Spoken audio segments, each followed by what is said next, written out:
হয়তো তোমারই জন্য হয়েছি প্রেমে জীবন, জানি তুমিও আশার হাত বাড়া, যদি কখনো একান্তে পেয়েছি তোমায় জানতে, শুরু থেকে শেষ প্রান্তে ছুটে গেছি তা।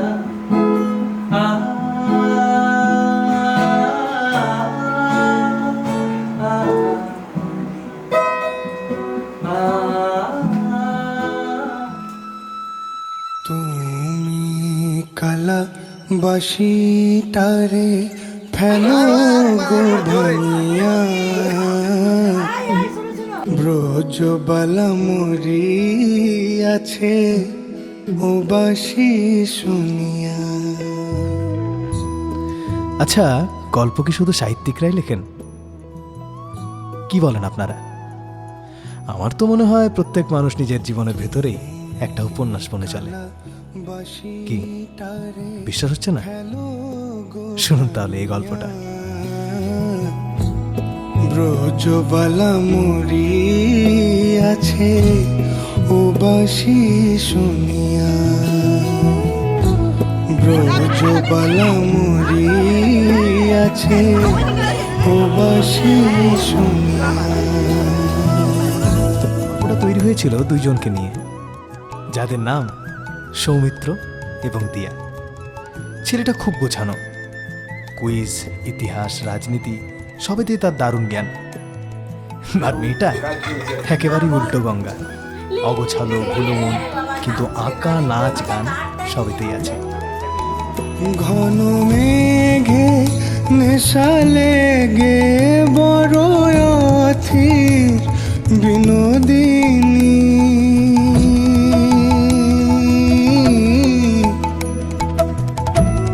বিনোদিনী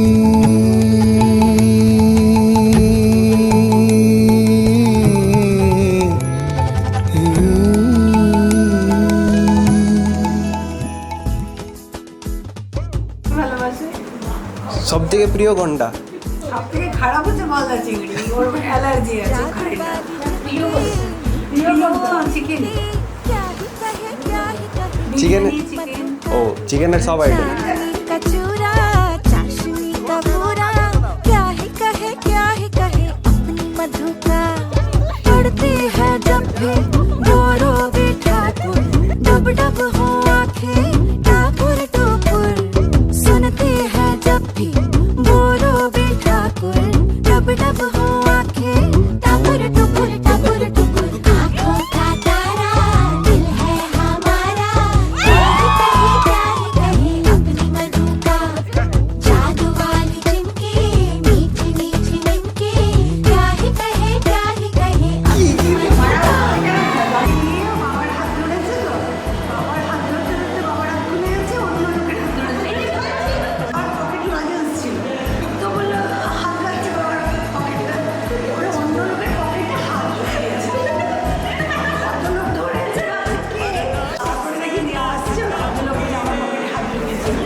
সাল 2017, দুজনেই বিজ্ঞানের অধীনে পড়াশোনা শুরু করলো।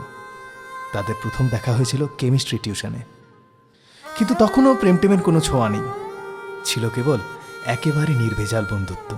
স্কুলের গণ্ডি পেরিয়ে যখন কলেজ পৌঁছলো, তখন বুঝলো বন্ধুত্বের অধ্যায়টা আরও একটু এগিয়ে নিয়ে যাওয়া যাক। মেয়েটি ভর্তি হলো কম্পিউটার সায়েন্সে, আর ছেলেটি এগ্রিকালচার নিয়ে।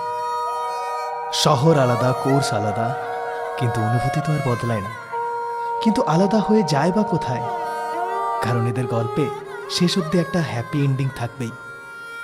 প্রেম চলেছে প্রায় 8 বছর, যেখানে ছিল না কোনো অতিরিক্ত রোম্যান্টিসিজম, বরং ছিল অসংখ্য ঝগড়া, মান অভিমান এবং পরস্পরের প্রতি গভীর সম্মান। এতদিন পর আজ তারা বসেছে বিয়ের পিঁড়িতে, কিন্তু এ কেবল শুধু একটা বিয়েই নয়, এ হলো তাদের বন্ধুত্ব, বন্ডিং আর কম্পিটিটিভিটি সেলিব্রেশন। क्या है प्यार, बूझो बसेरा या खुमा।